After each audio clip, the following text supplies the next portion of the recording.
तुम्हारे अपने करीबी रिश्तेदारी में ही कुछ लोग ऐसे हैं जो तुम्हारे बारे में सही नहीं सोचते हैं, जो तुमसे जलते भी हैं और तुम्हारे बारे में हमेशा गलत भी सोचते रहते हैं। उन्हें इस बात की जलन होती है कि जब तुम कुछ अच्छा करने लग जाते हो तभी वो अपनी बुरी नज़र से तुम्हें परेशान करने की कोशिश करते हैं। उनको लगता है कि शायद तुम तरक्की के लिए बने ही नहीं हो और इसीलिए वो तुमसे जलते हैं।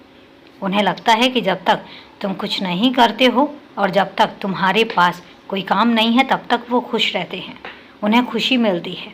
और तुम्हें ये बात बता देता हूँ कि वो पीठ पीछे तुम्हारी चुगलियाँ भी करते हैं, तुम्हारे बारे में बहुत गलत भी लोगों को भड़काते हैं, लेकिन इसके बावजूद भी उनके पास हमेशा कोई ना कोई दुख, कोई ना कोई तकलीफ़ बनी रहती है।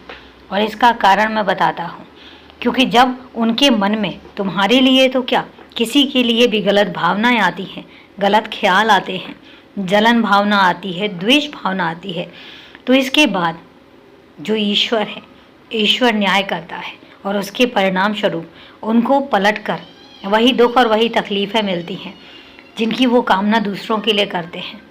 मैं ऐसे बच्चों को बार बार समझाना भी चाहता हूँ और मैं चाहता हूँ और इसलिए कहता हूँ अपने हर बच्चे को कि कभी भी किसी के बारे में कुछ गलत मत बोलो, कुछ गलत मत सोचो और कुछ गलत कामना भी ना करो। क्योंकि याद रखना, जो कामनाएं हम दूसरों के लिए करते हैं वही पलटकर हमारे पास आती हैं और वही पलटकर हमें मिलती हैं।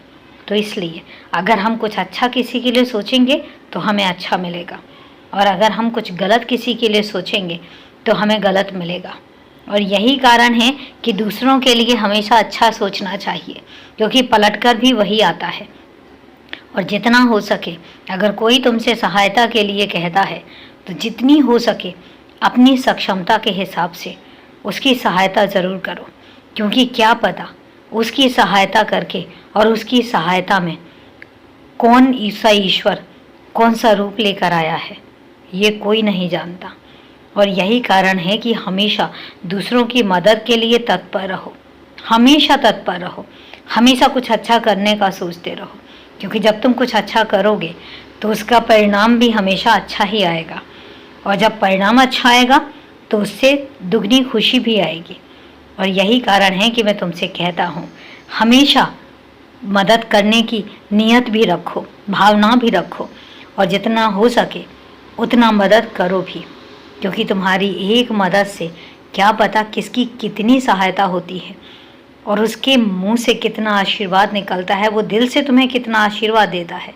और जब किसी के मुंह से, किसी के दिल से आशीर्वाद निकलता है तो वो सीधा ईश्वर तक पहुंचता है और उसके बाद फिर ईश्वर तुम्हें बहुत कुछ अच्छा देने की कल्पना भी करता है और देता भी है। इसलिए जितना हो सके अच्छा करो, अच्छा सोचो और अच्छे विचार रखो। खुश रहो, हमेशा खुश रहो।